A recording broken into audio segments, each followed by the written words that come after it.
this is Dick Clark with my favorite DJ, Jimmy Diele. Okay, guys, welcome to the Jimmy Diele Show. I'm Docg, and of course, this is Jimmy Diele. And it's Jimmy Diele. My guest today is Grandmaster Patrick Wrenn of the Tennessee Karate Institute. Welcome, Patrick. How you doing? Well, Jimmy, it's a pleasure to be with you today. I'm doing great. As you know, Patrick, I am a big, huge Elvis fan. 40 years ago, Elvis wanted to own a karate school. So together with Elvis, of course, Red West, Bill Wallace, and you, TKI was born. Patrick, tell me about that. How'd that happen? Well, it happened real strange. I used to own an animal importation business where I brought in big cats, birds of prey, and marine aquatics for zoos, okay? Mm-hmm. And one day I was sitting there and I was handling a large non-poisonous snake, and some car pulled up, some limousine pulled up out in front of my business. And these guys got out. One of them had red hair. And the other guy looked like Batman. He had on glasses, and it was evening time, getting dark. Had a cape, all, you know. Wow. Not the normal person that came to my animal store. Right. And it ends up where they came up knocking on my door, and I wouldn't let them in. And they knocked and they knocked, and they saw me and I saw them, but I wouldn't let them in. They left, and a little while later, my father calls me. And he said, in only the way a father could to his son, next time Elvis shows up at your door, you answer it. Okay. Awesome. And my father had married Elvis's cousin. And so my dad knew what was going on. I didn't. Mm-hmm. Well, with Elvis, he knew, you know, that he was going to come by that day. And I had no idea. Okay. Wow. So what a surprise. I didn't see him again until it was up here at TKI. Wow. And that was a couple of years later. We had Elvis coming up here to work out. He had the cameras come up, and they did the filming, the first filming of two that they did up here of the, New Gladiators? Right. Show that Elvis was, putting together with his karate school and the best martial artist in the world. Okay. Mm-hmm. So we had a guy named Bill Wallace who ultimately turned to be the middleweight world kickboxing champion, retired with a 23-0 record. No, nobody ever got near him. Wow.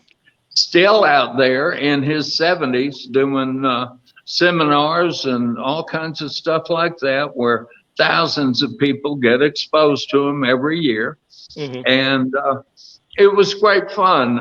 We could be up here, we meaning the guys that worked out up here, and there was no telling who would come in the door to work out, primarily with Bill. Sure. And so, world champions would come in, and we'd get a chance to see what they did and what they had and all the different techniques that they used. So it was a great place to be back 40 some odd years ago. Right. It ended up with Elvis passing away. Bill Wallace went to teach at the university here for, I think, a year, and then he hit the road doing movies and bodyguard work and stuff. Mm-hmm. Red, we know what happened with him. Right. And I had a broken back, and I had to, I was up here one night, and I turned the lights out, and it seemed that my legs were connected to the light switch, because when I turned the lights out, I fell down and my legs didn't work. Oh, Seemed my. like everything below my waist didn't have any feeling. So I had to climb down the stairs kind of on my stomach and drive home. I had a little TR7 Triumph that was a 4-speed, had to do the clutch with my hand and give it gas with the other hand and try not to hit anything to get home, which thank God I did. Right. But that was it. And then I had surgeries. The karate school ended up shutting down because my injury was such that they thought it would end my career as a martial artist. Mm-hmm. And so 40 years later, I'm here at the same place, doing it harder than I ever would have 40 years ago. I've trained a number of world champion kickboxers. I've trained two, as a matter of fact, world champion boxers. Mm-hmm. Aaron Pryor, the Hawk, I trained him for some of his fights. And then we had a fellow named Kennedy McKinney from here in town that I trained to be the bantamweight world boxing champion. So we've had a lot of good experiences up here. I'm sure. My wife, who's holding my phone aimed at my face right now, is my partner in this place. And we have, it's the strangest karate school in the world. We have busloads of people show up outside unannounced, okay? And they'll get off and they'll be all milling around outside taking pictures of our front door. And if you ever saw our front door, it's not something worth taking a picture of, okay? It's a glass door. Yeah, no biggie, okay? Right. Well, the folks love to take pictures of it because Elvis was here. And we are very accommodating because this is something that they love. And if they love it that much, I'm going to help them see it as much as I can. So they come up the stairs, and our stairwell has, I bet, 1,500 signatures of people who come to see us. And Jimmy, I think I'm saving a spot for you up there, buddy. That's the only signature it's missing. And as soon as I get back to Memphis, the first place I am going to head is to your studio, right. And my signature's going up on that wall, just to let you know. All right. If I'm the second place, you got to take me to the rendezvous for ribs. How's that? You got it. Absolutely. Right. Will do. Now, Elvis never owned any businesses. Now, this was the only business that he really got involved in, right? It was a karate school. I know he was interested. To my knowledge, this is the only one, and I'd say this, that he trusted enough to be involved with, okay? And by that, I mean, he apparently had tried something with a racquetball business. I heard that. Yes, I did hear that. Yeah, and the people that he was trying to be in business with, I think, shortcut him, and he wasn't happy with the business dealings.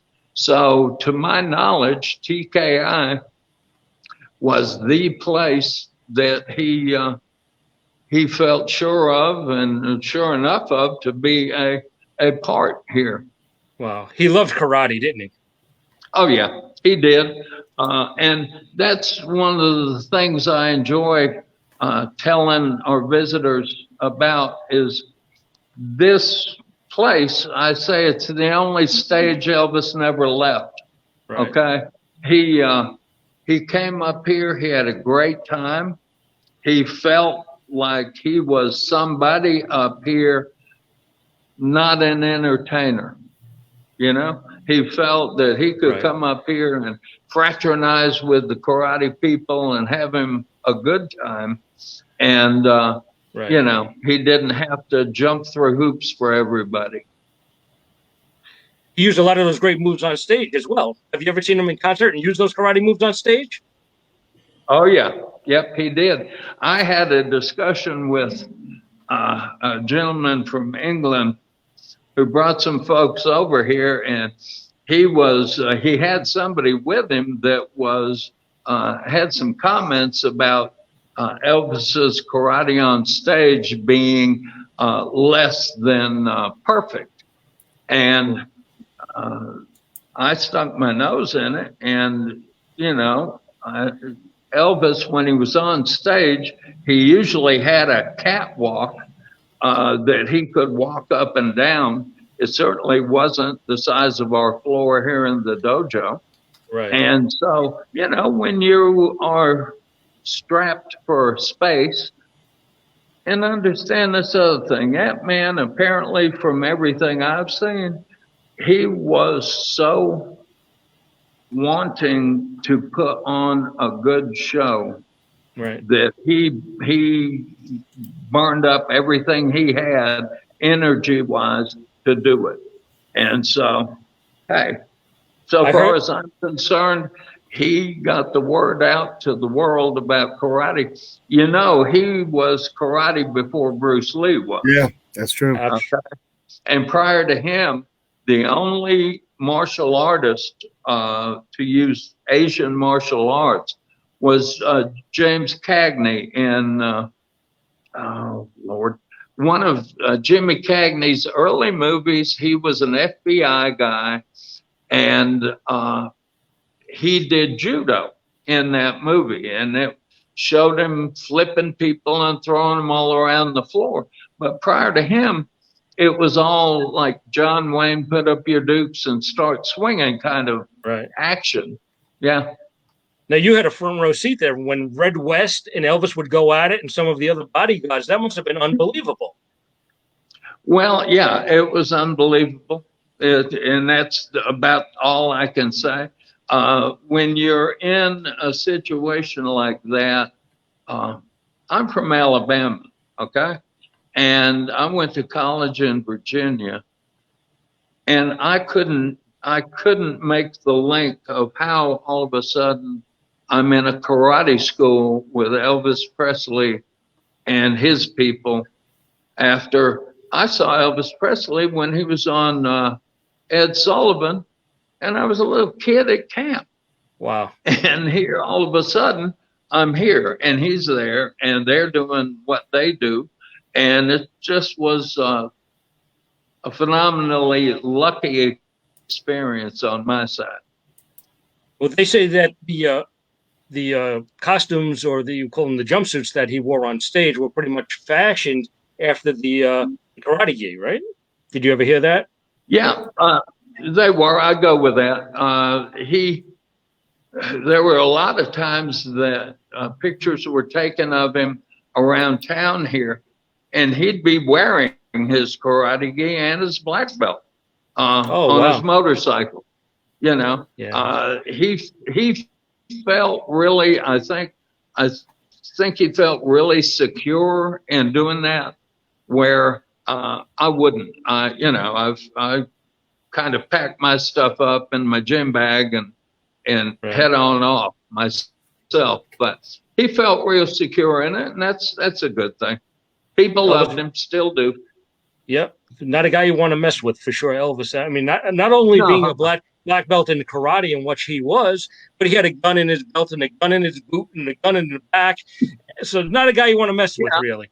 And I'm sure you're not a guy you want to mess with. And people forget that he was a truck driver early on. Okay, That's right. So he didn't come up on the streets in some easy way. He had his opportunity.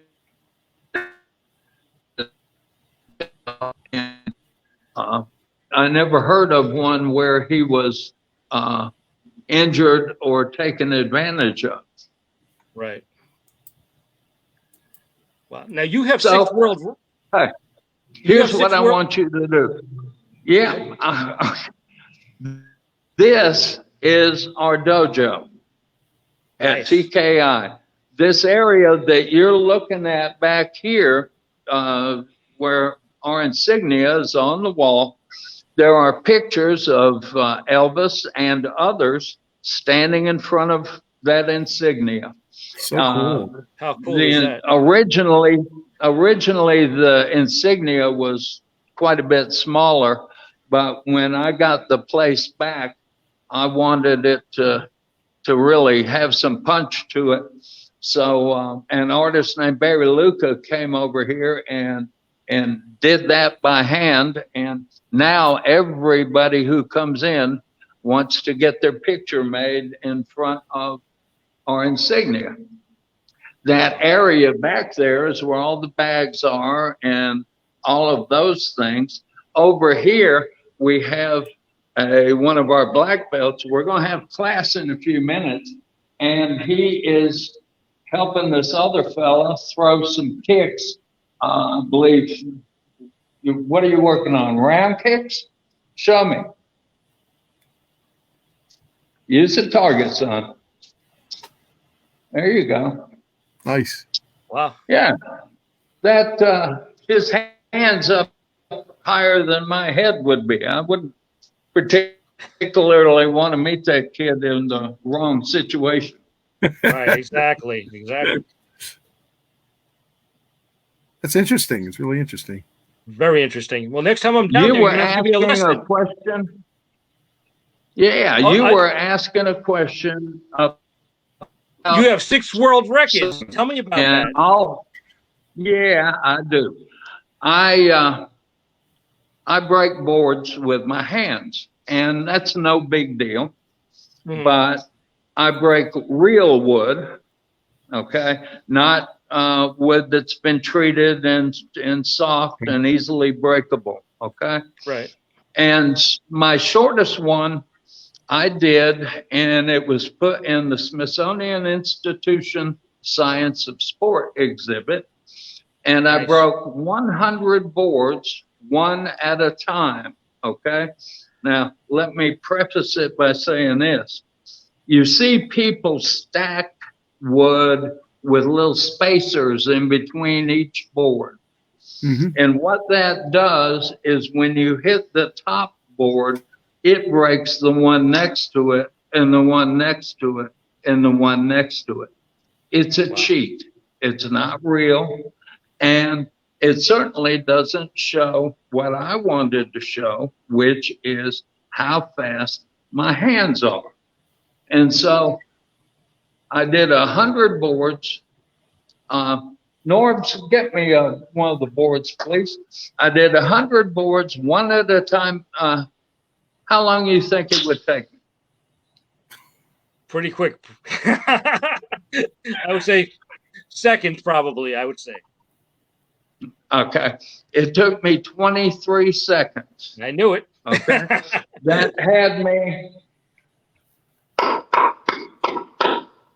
Okay. Wow. Real wood is not easily breakable by a long shot. That's moving down a line where they're all on stands and breaking them in 23 seconds. My largest one, I broke 5,412 boards in 47 minutes. Okay. There you go. That's amazing. Yeah, my hands thought it was afterwards because they were mushed. So, Wow.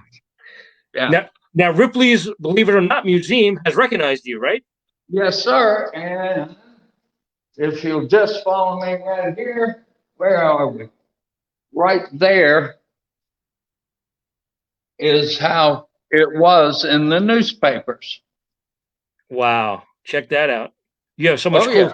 You have as much cool stuff on your wall as I do mine. Check that out. Yeah. Well, hey, I looked up there and I saw what you had, and I said, I'm going to have to do some. You're gonna have to do something like like your that. wall's about full. Yeah, it's about. I ran out of room a long time ago. I hear you. I hear you. But we have one special room that was Elvis's office, dressing room. Nice. He had one room behind my front desk. Wow, check that out. Over to the left, there's a door, and that was Elvis's dressing room. Wow. And Very nice. inside of it, he had a big red leather couch, a big overstuffed leather chair, and an old-fashioned, needless to say, 1,000-pound television. And Wow. when Elvis would come up here, that's where he'd go. He'd go straight in there. He'd sit down, he'd chill, and then he'd come out when he was ready, and he'd do, you know, what he planned or what he had programmed the evening to be, you know, back there in the room. So we tried to keep it as truthful and honest as we could. That's awesome. We lost the couch years ago, but I found someone who made me a purple and white couch and Very a similar. purple and white love seat to go with it. And I can't help but think that Elvis would love it if he saw it. Now you have the X's on the floor too, where Elvis actually stood, right?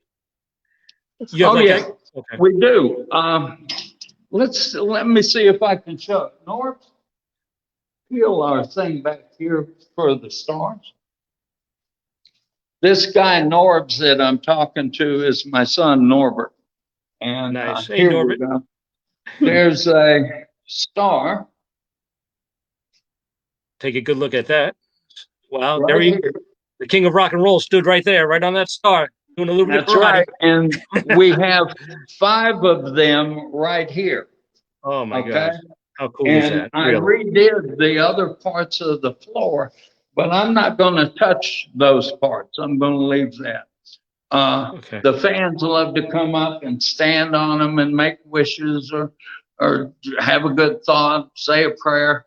When I get to and Memphis, I'm going to head right there. I'm going to stand right on one of those stars. I'm going to make a wish right there. And you're going to have to teach me some karate while I'm there. It's after you sign my wall, right? That's the first thing I'm going to do. Sign the wall. There you go. Walk up those stairs that Elvis walked up. Then I'm going to stand on the stars. And then you're going to teach me some karate. Hey, it's going to be a whole day. Yes, sir. First place I'm headed when I'm back in Memphis is to your place for sure. Well, we're going to keep it unlocked for you. So you just come on ahead. Would you tell me how good was Elvis in karate? People ask that of me a whole lot. And I'm the wrong guy to ask. Mm-hmm. Elvis had great skills, but he wasn't getting in real hard physical fighting stuff because he couldn't. Right. You know, he was contracted to look a certain way, and he didn't need the accidental broken nose or the stuff that is a constant reminder when you're a fighter. Right. And so, you know, I don't know. All I know is that when things got tough, he didn't run away. And so with that thought in my mind, he had to have something. Absolutely. Absolutely. Yep. Tell me about Chuck Norris. Did you ever meet Chuck Norris? Chuck Norris came up here and he sparred with Bill Wallace. Oh, nice. And they made everybody leave. All of us go downstairs. And what happened was they had their fun, and we still don't have the right to know who did what to whom or what that deal was. All I know is that Grandmaster Norris came up here. He's very close friends with Bill to this day. Right. And they had their afternoon engagement of smacking each other around, and they both left pretty happy when I saw them.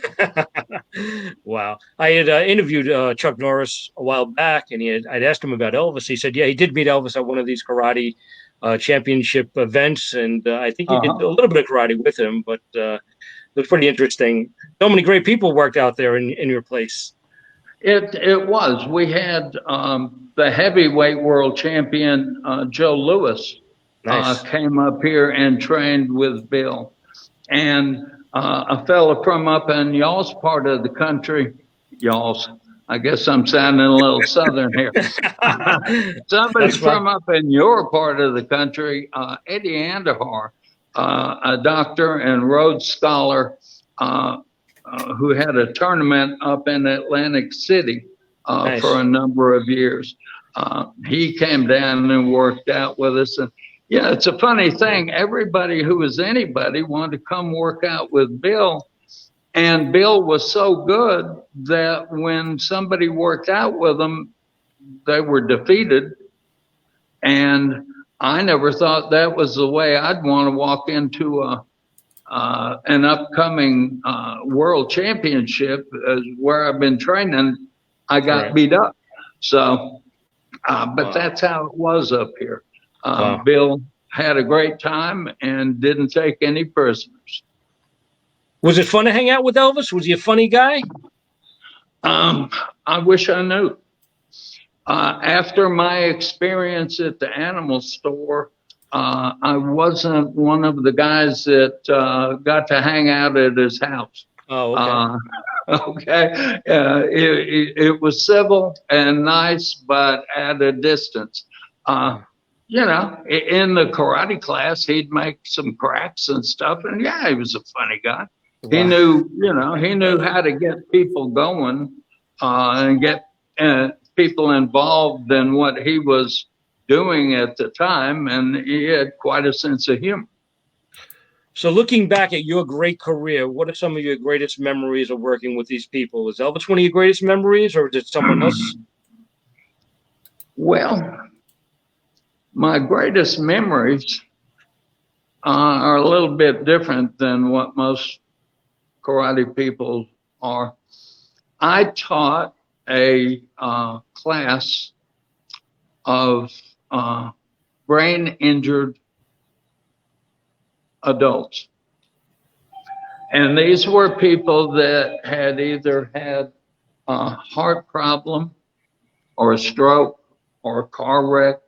There's one fella who had drowned, and they couldn't do much more than move the joystick on their wheelchair. Mhm. And there was one fella in there, and when they brought him to me, his nurse said,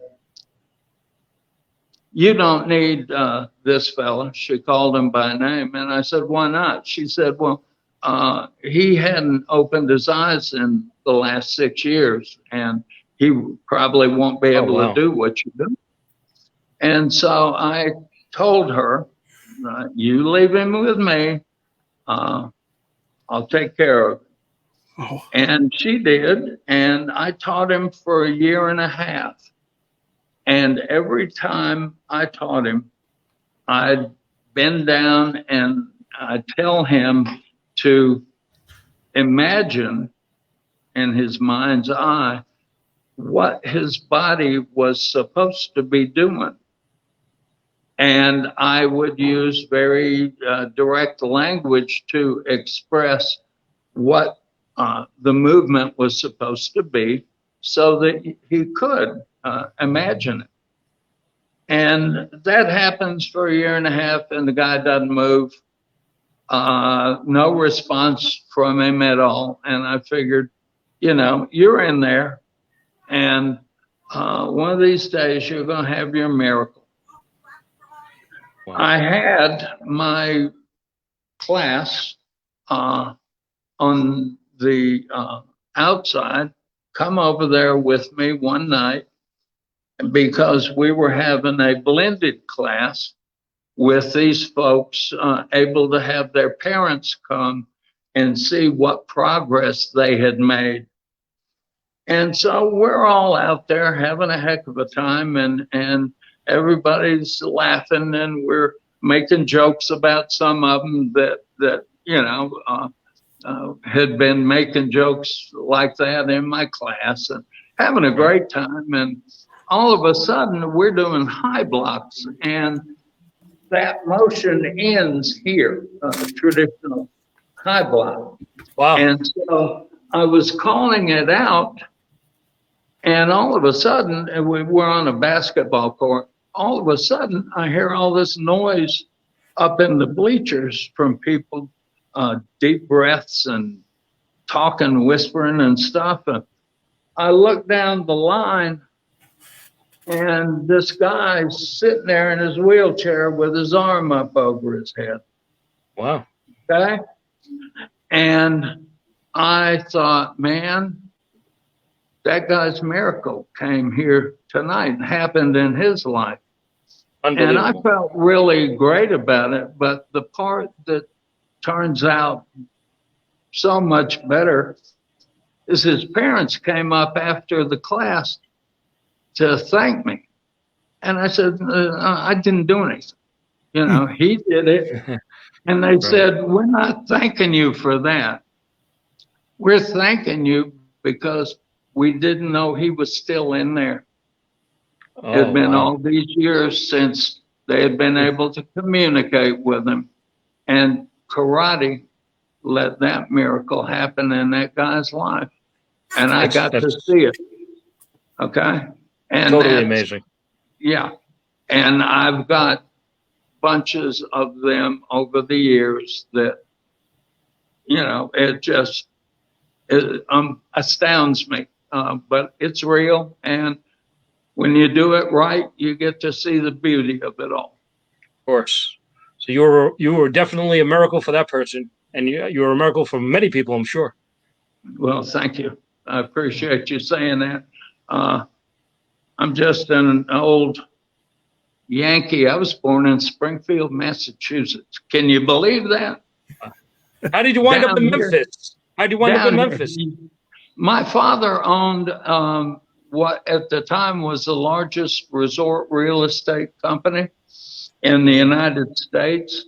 And this airport, the same reason Fred Smith opened FedEx here, is because this airport was perfect to get to so many different states real quick.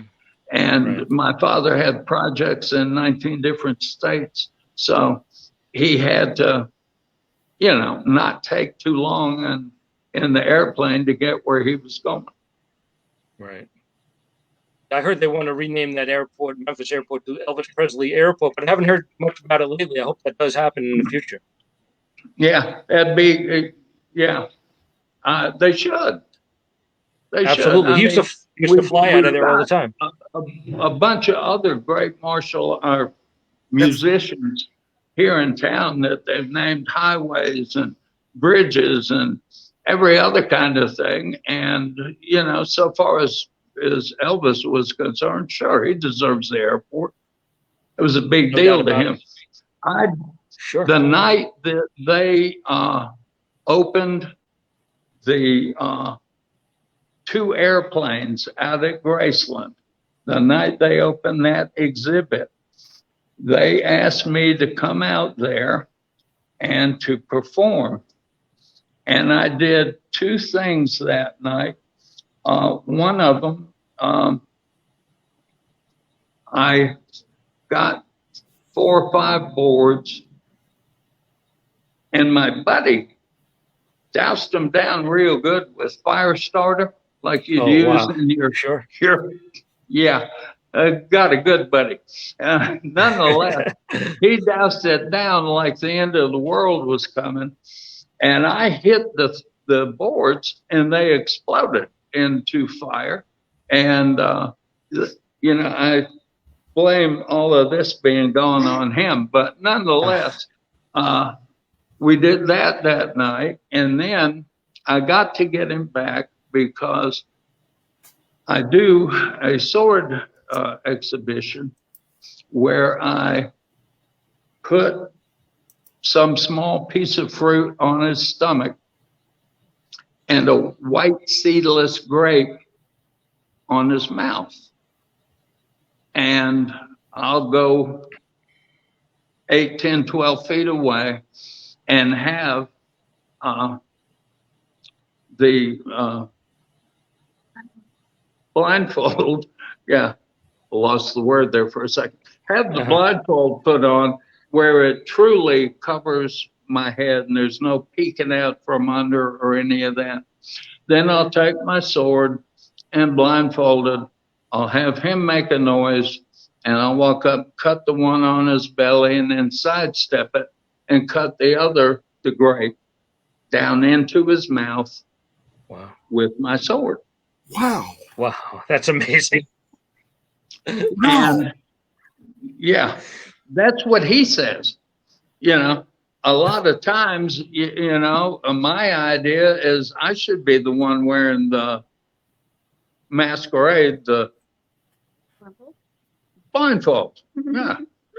So, yeah. So I don't see where the sword's going. But yeah, that's been something I have done for a while.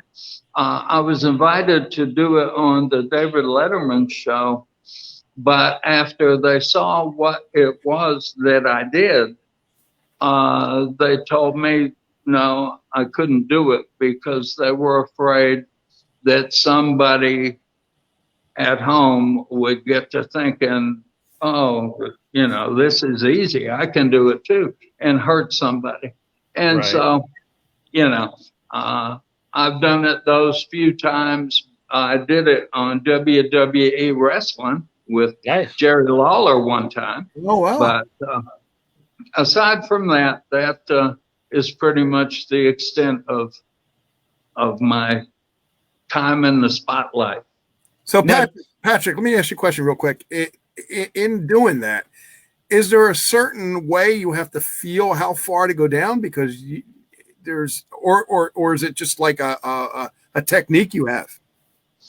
The deal, when I first started in karate, I would read about these things, and I would hear these old timers, swordsmen, talk about how they would extend their energy down into the blade. I couldn't understand what they were talking about. I thought it was just something that made up.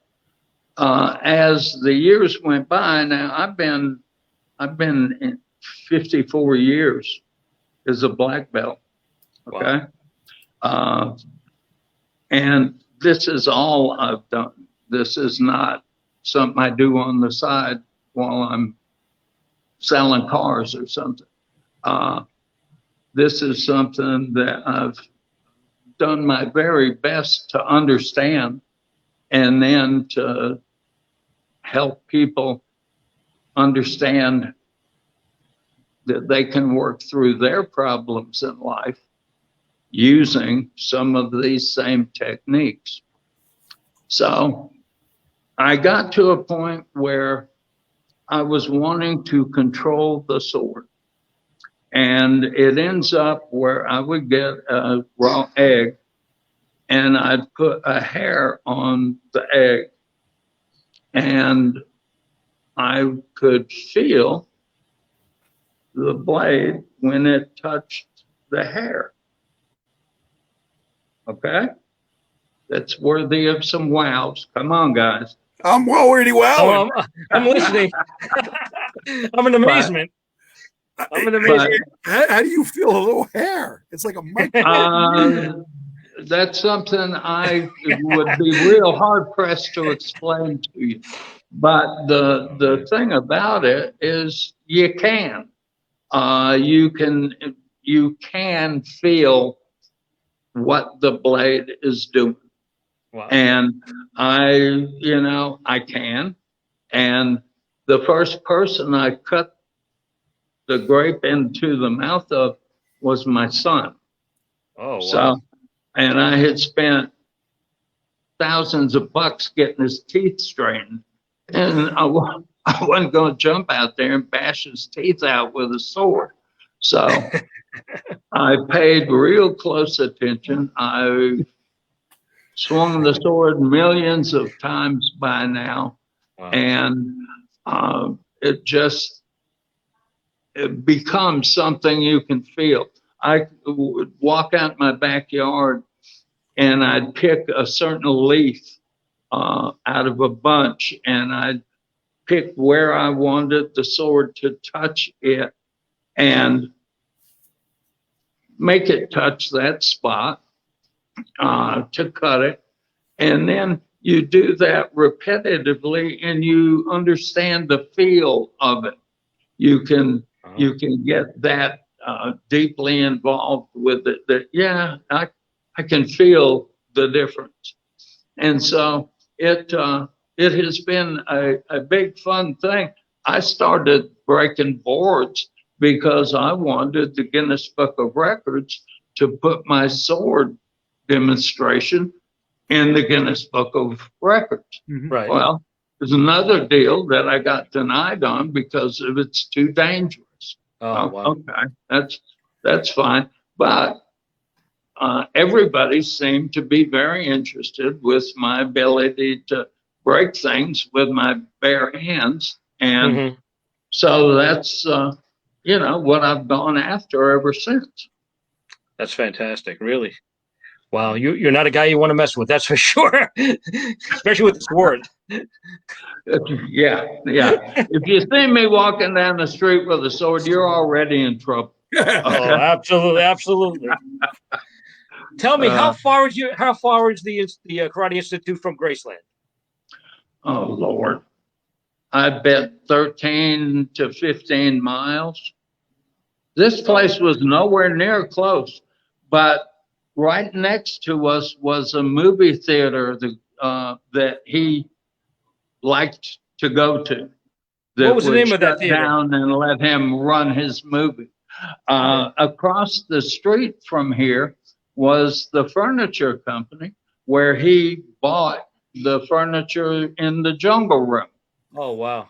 I heard all about that stuff was in their display one night when he came over here, and he ended up buying out their display.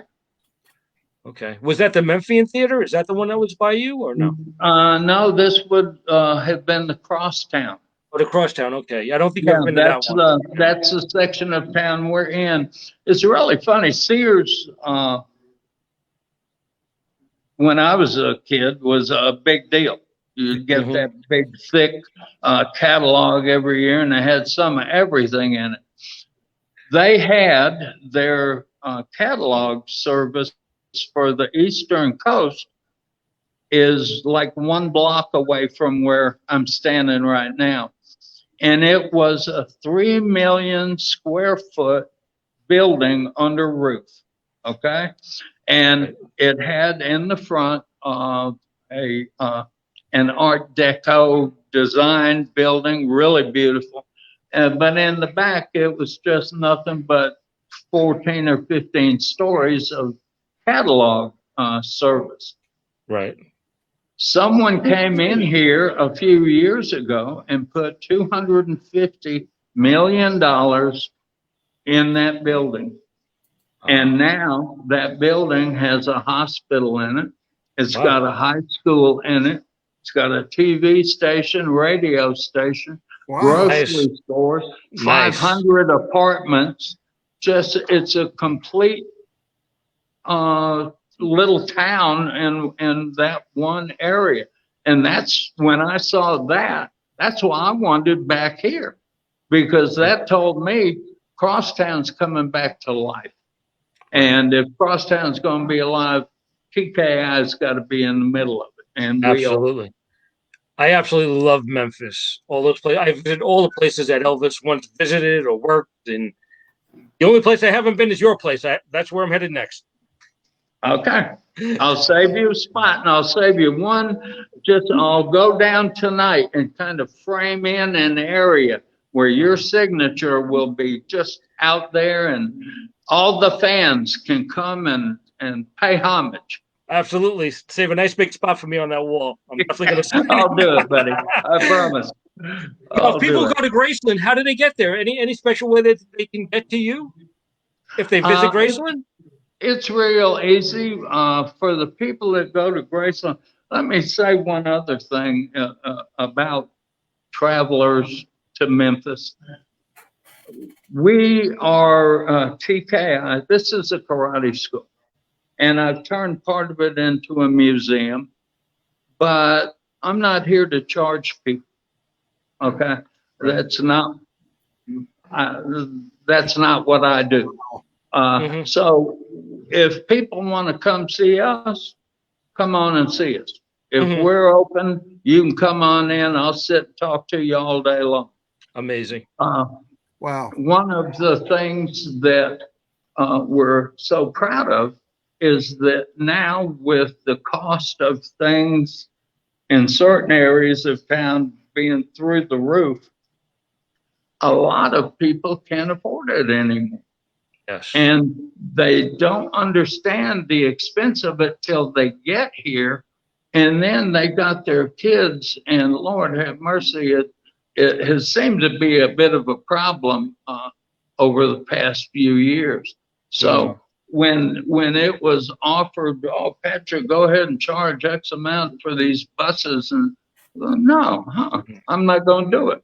I'm not here to make money that way. Right. Right. You know, I teach karate. Ask me questions, I'll give you some answers, and that's all there is to it. The other thing is, let me show you this. You're going to love this. That person right there is the best part about TKI. That's my wife, Jackie. Hey, That's Jackie right there. Hi, Jackie. How are you? I'm great. How are you? Jackie, I have to get a T-shirt, Jackie. Yeah. Check it out. Check it out. Yeah. And that's what I was preparing to tell you, is that with my girl Jackie here with me, she takes care of the folks that want T-shirts or hats or hoodies or whatever they want. And, you know, we're here to have a good time and laugh and see the fun part of it for the people that are interested. So, and being on with you tonight helps us. It gives the folks out there an idea of something more that is going on here in Memphis than just Graceland. So anybody in this part of the world, if you're visiting, you want to come see our school, come on. I've tried to make it real enticing for people. We've got pictures of me and George Foreman and Sylvester Stallone and all kinds of fine folks that I've had a chance to work for in some cases and train in others. And here's my girl Jackie. Let me see this way. Yeah, this is Jackie. Won't let me do anything without showing our T-shirts. So there's one with Elvis. It says the only building Elvis never left. That's TKI. There's one of me. If you've got a pest problem and you want them run off, get this one. That'll work.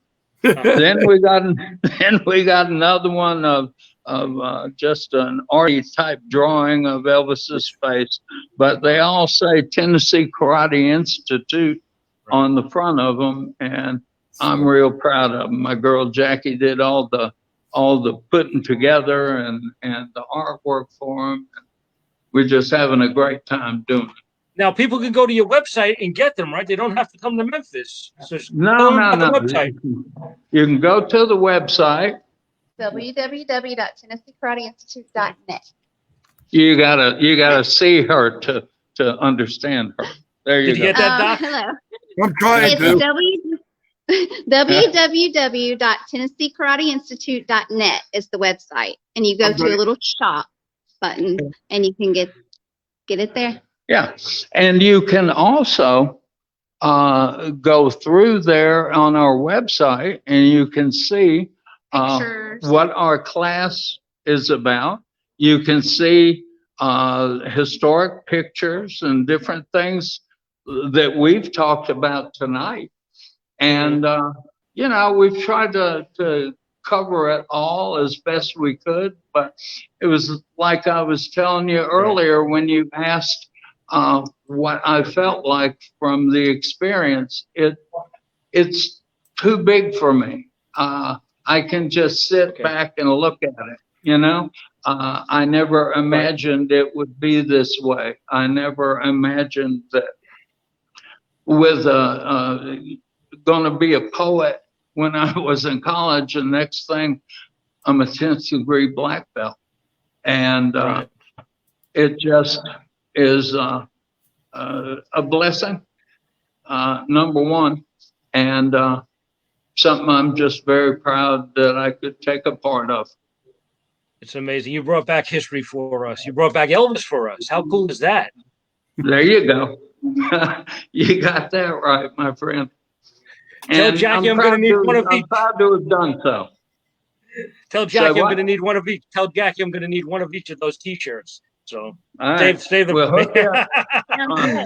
They come in a bunch of different colors, so somewhere in here you'll have to take a stab at talking to her, and she'll get it all figured out for you, and we'll go from there. That's awesome. Thank you so much for being here. I really appreciate you coming on the show tonight. Awesome guy. Hey, you guys, I appreciate it, and you know, I hope the folks that hear me understand. I love karate. I do. I truly love it, and what it does for people. Just as to end, I'm working out a guy 3 mornings a week. He used to be a policeman. He had a stroke.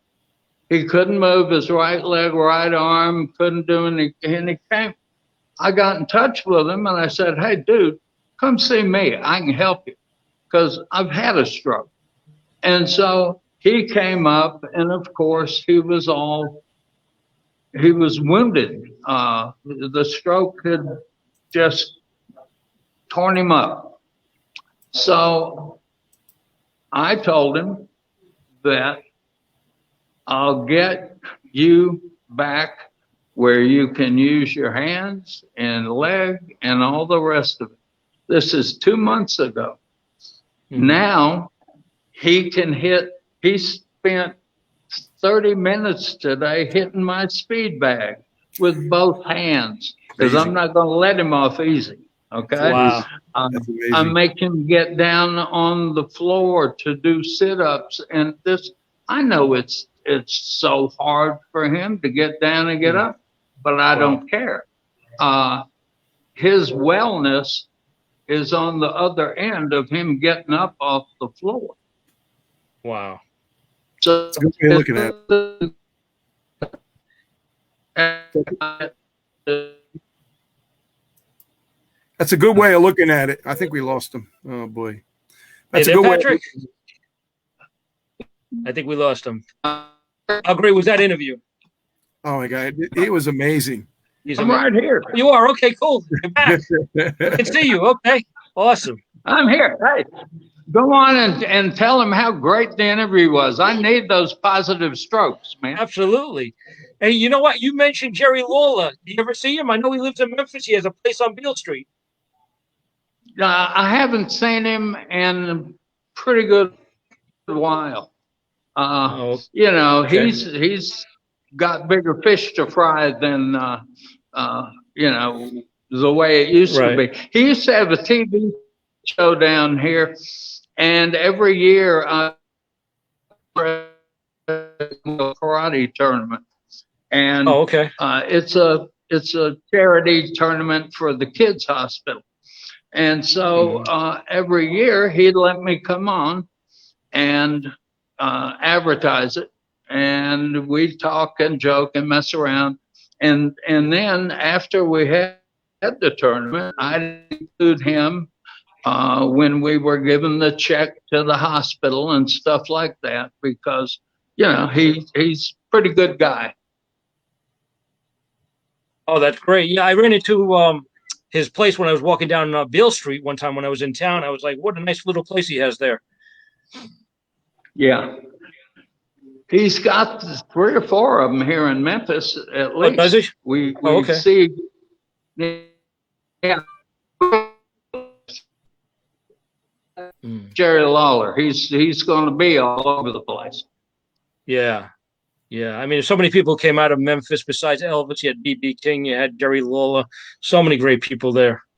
And you, of course. I think. I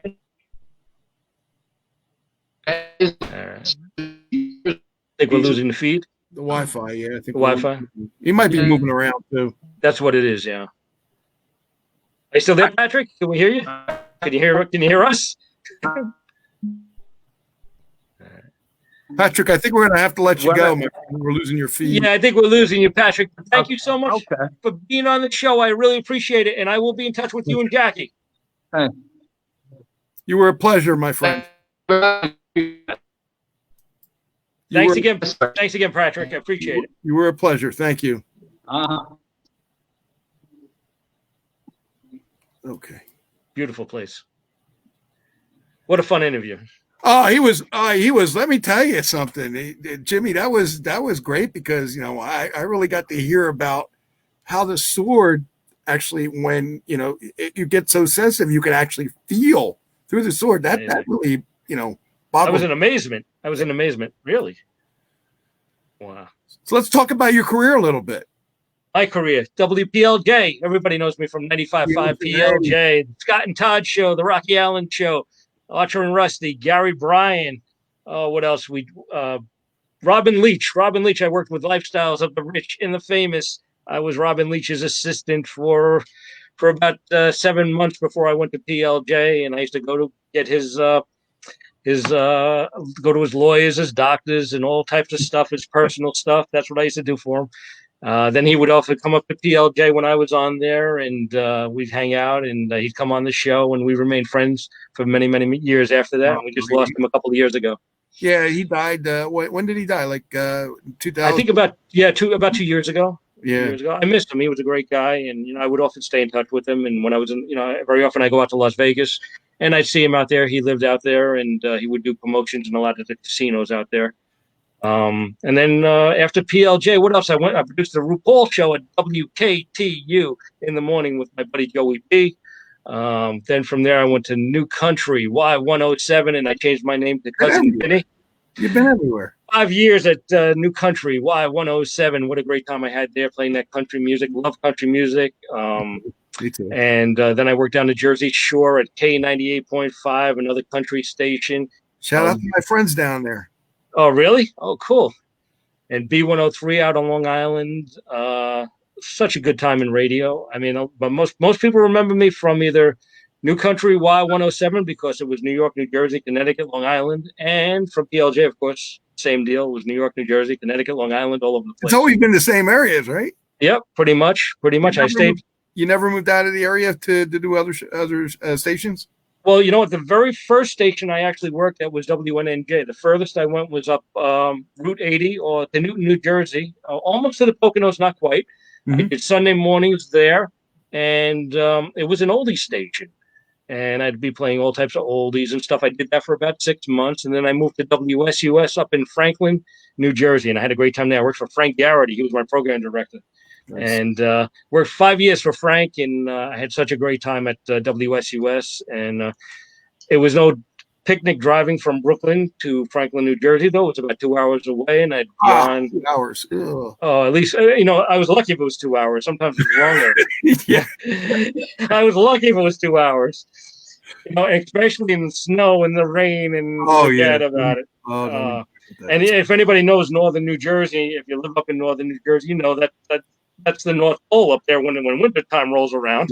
So it was no picnic driving back and forth on those roads, and but I did it for a long time. I did it for about 6 years, and it was great. I had a great time there, and I still keep in touch with Scott Shannon, and he's on CBS FM, and a lot of the people from the morning show. Naomi is a good friend of mine. Naomi D. Clementi, she used to do the news for us. Who else? Fast Jimmy Roberts, he used to do afternoons at DLJ, and Christy McIntyre did the middays. So great people, and I'm still in touch with a lot of them today, and we're still friends. And you did Sirius for a while too. Sirius XM, I did some stuff for them. The town hall, I was up there with John Travolta and Olivia Newton-John and the cast from Grease, which was awesome. And I also was up there with Tony Bennett when he did town hall as well. So that was a really good time. And of course, years ago, people remember me doing this very thing I haven't done in like 20 years, really. At PLJ was the Celebrity Spotlight, and we did that with Rocky Allen. I'd go out and interview all types of celebrities. I had Tom Jones, I had Wayne Newton and Engelbert, and all types of people. ZZ Top. I mean, you name them, we had it on the had them on the show, and it was such a fun time. And then here we are doing it again. You're reliving it again. I'm doing it again, and someone doing it live. I wanted to ask you, when you compare the oldies to the PLJ and all that other stuff, where do you find I know what your answer is pretty much, but I want other people to know, where do you find yourself generally being in as far as visiting most of the people that you listen to, and the most celebrities that you met? Would it have to be in the oldies realm, or was it in the newer realm? Because it's a hard question. You know what? Wayne Newton, I became pretty good friends with, and you know what? I like oldies. For some reason, I grew up listening to oldies. My family listened to oldies. We were big fans of Johnny Mathis and Tom Jones, and so when I was able to do radio, I got to meet a lot of these people and hang out with them. It was awesome. Yeah. I mean, of course, I love Mariah Carey and so many new artists today.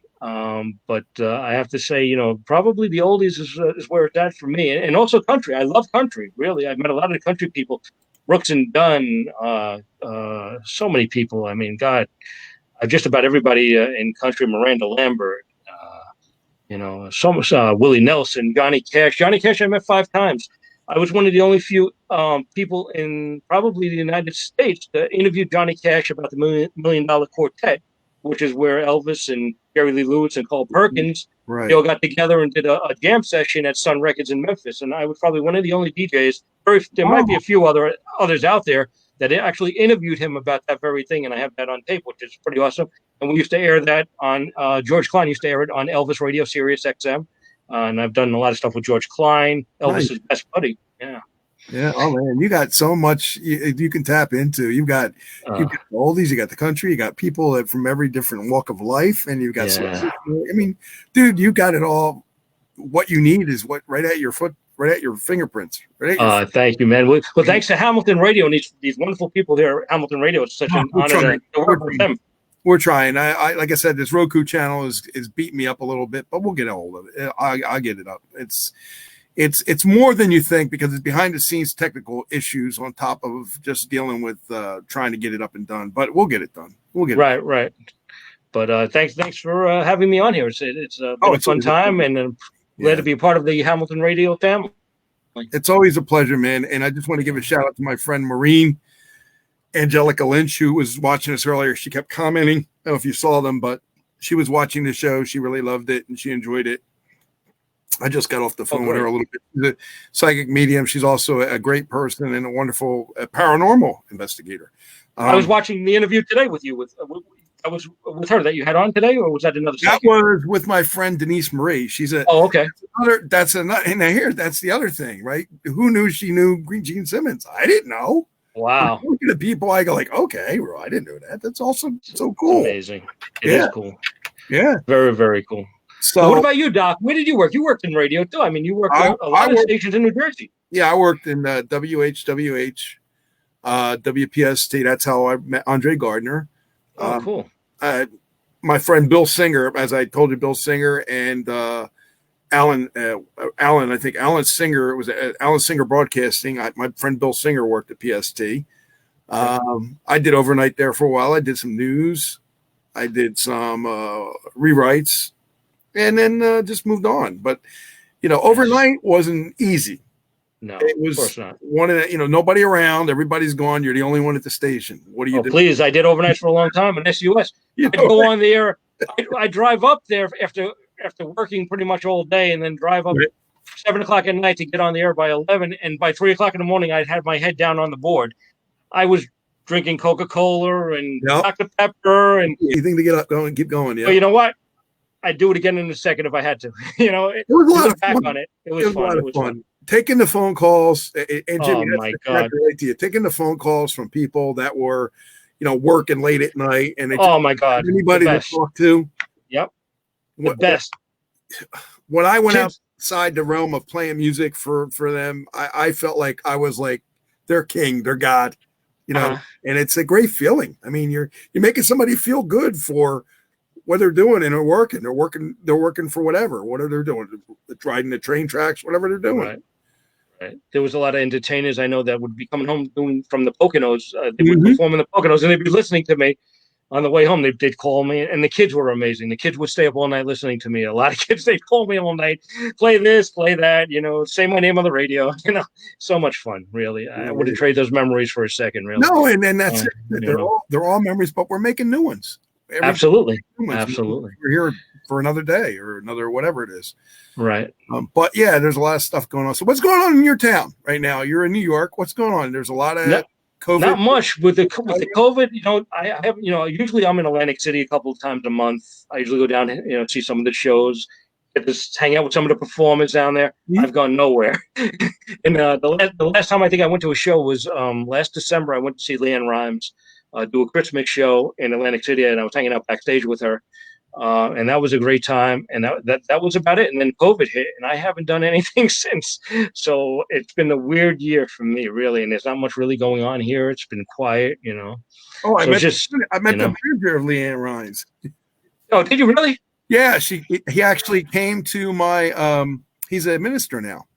Oh, wow. He came to my mother-in-law's house for a bereavement. He's a bereavement counselor. Wow. And he mentioned he was the entertainer. He was actually the manager for Leanne Rhines. Oh, how cool is that? I wonder if I must have met him over the years, because I've met Leanne so many times over the years when she first started. So Yeah. I'm sure at one time or another we must have been in the same room. Pretty He's funny. Very, very, very nice guy. Very, very awesome guy. And he said that when this thing is over, he said, let's put something together, man. He said, Beverly Bremer's just contacted me. She said that she wanted to do something. So, Jimmy, we got to put something together for these people. They're dying to get out there and make some money and Absolutely. entertain people. Not so Yeah, make well- money, entertain people. If people are interested in being a sponsor for our show, they should contact us, right? I mean, Absolutely. anyone out there. And that's kind of what I'm trying to do, trying to get people to enter, to be part of the show, that, to sponsor the show, promote the show, share the show, because Right. it's all about not me and you, but it's about what they created and what we're Exactly. trying to help expose and share. Right. That's it. And if anybody has anybody they know that wants to be a guest on the show, contact us. Doesn't Okay. hurt. Nope. I'll take this. Absolutely. You know a lot of wrestlers, a lot of celebrities, a lot of people. So just keep on working that, and I'll be trying to work on the other thing. I'm working on Pepe Castro right now from the Blues Magoos, Oh, cool. and Cool. David Clayton Thomas from Blood, Sweat, and Tears. Nice. Oh, that's great. That would be awesome. They're hard to get a hold of, and I'm commenting. I know. Right Tell me on about the it. link. I'm commenting right on I the know. link, and I know. and It's not easy. I don't know who's watching them. Yeah, actually, tonight we actually had Carol Douglas scheduled, and Carol Right. had a family problem, so she couldn't make it. And Patrick Wrenn was nice enough to come on the show at last minute, and he was absolutely fantastic. Oh, and I don't know if you saw it too, but over the weekend I saw, and I'll just mention this real quick. I saw a live musician type of thing for musicians. It's called a master class, and Tommy Shaw from Styx, Ted Nugent, Joe Elliott from Def Leppard. The one that I really wanted to get involved with was Roger Daltrey from The Who. And I see you. Met him. Yeah. So he's got a master class. And then I'm clicking on the link. It's like $250. But I'm like, yeah, but you get this hour or time with them. No, you don't. It's all like a class. They teach their music techniques. Yes. And they teach the chord structure of the song and harmony and different things that if you're an upcoming artist, you might need to know that. even Alan Parsons. There's a lot of Right. guys in there that, I'm like, yeah. But no, too expensive. That's the way it is. I know. Yeah, Roger Daltrey, we had him on the morning show at PLJ with Scott and Todd. So cool. And so the picture that you see on my Facebook is actually I'm hanging out in the PLJ kitchen with Roger Daltrey. That's the one I just put up the other day that you actually commented on. And don't forget your fellow DJs too. Oh, yes. Welcome them to the mix as well. Absolutely. They are absolutely welcome. In fact, I spoke to my good friend Smokin', Willie Be Good. Did you remember him? Yeah. Willie's such a great guy. He's from, did radio in Connecticut. And Right. when I first started at PLJ, he was at PLJ Power 95. I was not on the air yet, so I was sort of behind the scenes, but I worked with Willie, and man, he was one of the best radio voices, that I grew up listening to. And I listened even before I worked at PLJ. I used to listen to him on Sunday nights at PLJ Power 95. What a great radio disc jockey. He's a great friend of mine. And he said he's going to come on the show. I spoke to him the other day. So we're looking forward to having him on. Oh, so cool. And you almost had a stint with Howard Stern too, you told me.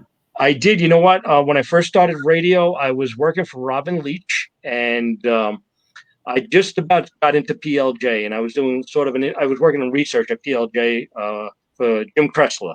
He was the research director. He hired me out of broadcasting school and out of the Robin Leach thing I was doing. And they were paying me a little bit. And so I guess I had sent something over to Howard Stern, and I get a call one morning. I think it was Gary had called me. It was for Robin was looking for a news intern, and they wanted me to be a news intern for Robin Quivers. And I had turned it down because at that point it was a free internship, and I was making a little bit of money at PLJ. So I said, you know what? I could use a little bit of money. I said, so let me stick to doing what I'm doing, and I was doing pretty well at PLJ. It was a radio station I grew up listening to, and I wanted to be a part of. And I'm so glad I did stay there because I wound up on the air there and working with the morning shows and stuff. So I don't regret that at all. But it was an honor to get a call from Howard Stern and get that offer that I did turn down. Gary and I did keep in touch over the years. I used to be an actor, a background actor. I worked on a couple of movies. I worked on Ransom with Mel Gibson. Nice. And Ron Howard. And I worked on the First Wives Club with Bette Midler and Diane Lane and a George Clooney movie. Diane, oh my God, so pretty. Oh yeah, so I actually got to meet those guys. And so anyway, I would go on a lot of auditions, and Gary was an actor as well. And so a lot of times when I'd go for these auditions, I'd run into Gary also go on the same auditions. So it was pretty funny. So I kept in touch with him a lot of the times. But yeah, that's a great show, the Howard Stern Show. I mean, it's still going at Sirius XM Radio. They're doing fantastic. They get a lot of great people lately. That's good. And my cousin, Deborah Gibson. Oh, Debbie's great. Debbie used to. I got to meet her someday. I'll work on it. She used to, when I first started at PLJ, I used to answer the request lines, and I worked with Fast Jimmy Roberts. And I used to, before I even worked at PLJ, I used to listen to Fast. He's the best. Still one of my good friends today. And Debbie, when she was first starting out, she used to call the request lines to talk to Fast all the time. And I used to pick up the phone and talk to her all the time. And I believe that she has a sister or something. Her sister used to call as well. And when the first record came out, it was only in my dreams. She used to call all the time and request her own record, which was pretty awesome. And so we talked to her all the time. And then later on, I think I was working with Rocky Allen at that point. She actually came up to the radio station. I was like, wow, I'm finally going to get to meet her in person. And I did. And, and then I met her many times after that over the years. But Debbie was a big PLJ listener. And ask her about PLJ. If anybody ever runs into her, ask her about PLJ and Fast Jimmy. She'll tell you the story. Okay. I like I said, I've never really talked to her. I have a cousin that was in Santana. I never met him. It's got to be Rowley. Greg Rowley from that went to Journey. So I don't know that. My aunt would know that, but I'm just saying I don't know. Right. Someday I'd like to meet him. Maybe someday. Sure. But whatever, you do what you got to do. Reunite family once in a while, please. Sure. Jimmy, it's been a pleasure, man. Thank you, Doc. Yes, it really is. Thank you, man. I really appreciate it, and I appreciate the time on. It's fun, and we're going to continue having a lot of fun on here. We have a lot of time, a lot of fun, and we're going to keep. We're just going to keep on doing it. That's all. Absolutely. So we'll be on next week, and I think next week we have a good friend of mine. Blasi Biagio. He is a famous Italian singer, and he tours all over New York and New Jersey, and he's from Italy. He's got a bunch of CDs out, and he's got some awesome music. You got to check out his website. I think it's Biagio.com or BlasiBiagio.com. Oh, Okay. man, the guy's good. Guy's good. Sounds good. Send me all his info, and before we do the show, and then we'll be able to do it. So we'll see Sounds you next good. week. If you need me, you know where to catch me. Okay. You got it, Doc G. Have a great week, man. I'll see you. You too. Happy. Well, yeah. I'll see you next week. Thank you. Okay. Thanks for listening, everybody. Bye. Thank you, guys. Bye bye.